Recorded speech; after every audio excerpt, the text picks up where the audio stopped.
Hello, I'd like to talk to you today about asset-based research, which I think is one of the greatest developments in research methods so far this century.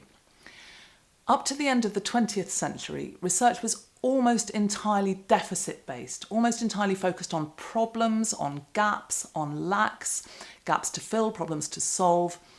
Of course, this kind of research is important, but it's not the only way we can look at research and do research. Around the turn of the century, Martin Seligman and Mikhail Csikszentmihalyi came up with the idea of positive psychology. Before then, psychologists had studied deviance, disorders, bereavement, crime, lots of problem and gap type areas.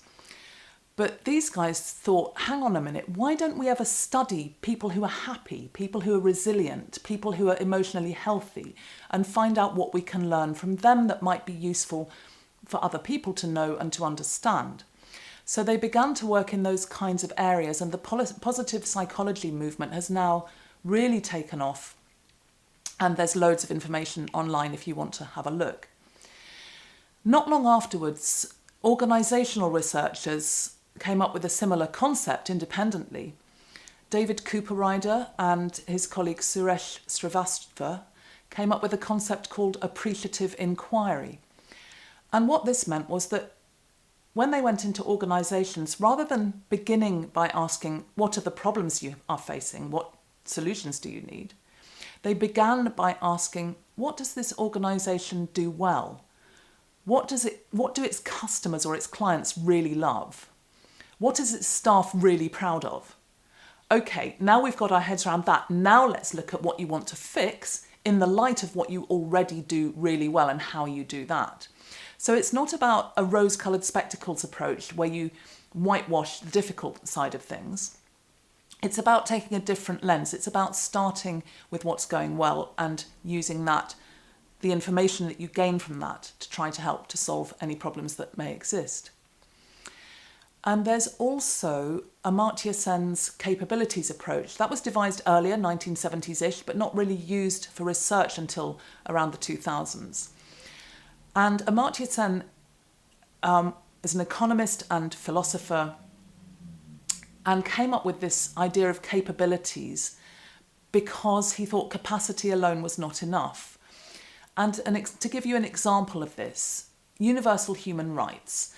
Say you live in a country where it is your right to attend a hospital for medical treatment at any time that you feel the need.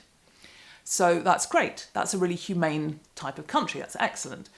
But if you're up a hill on your own, you fall over onto your smartphone, which you break in the fall, you also break your leg, you still have the right to attend a hospital for treatment, but you don't have the capability to get there.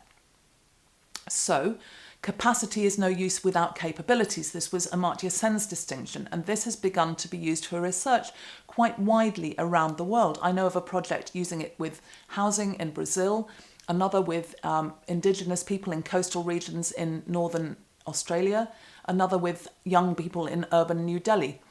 So it's being very widely used to look at what are people's capabilities and how can we learn from that. I myself took an asset-based approach in an article that I wrote with Dr. Amy Grant from Swansea University, which we published in Contemporary Social Science in November 2021. Amy and I are both late-diagnosed autistic women, and autism research has mostly been deficit-based, conducted by neurotypical people who view autism as a deficiency and autistic people as deficient. Our article is called Considering the Autistic Advantage in Qualitative Research, and we look at the benefits of autism for research and of autistic colleagues for research teams. So if you've never considered asset-based research, I recommend bearing it in mind because perhaps it would be useful for a current or a future project of your own.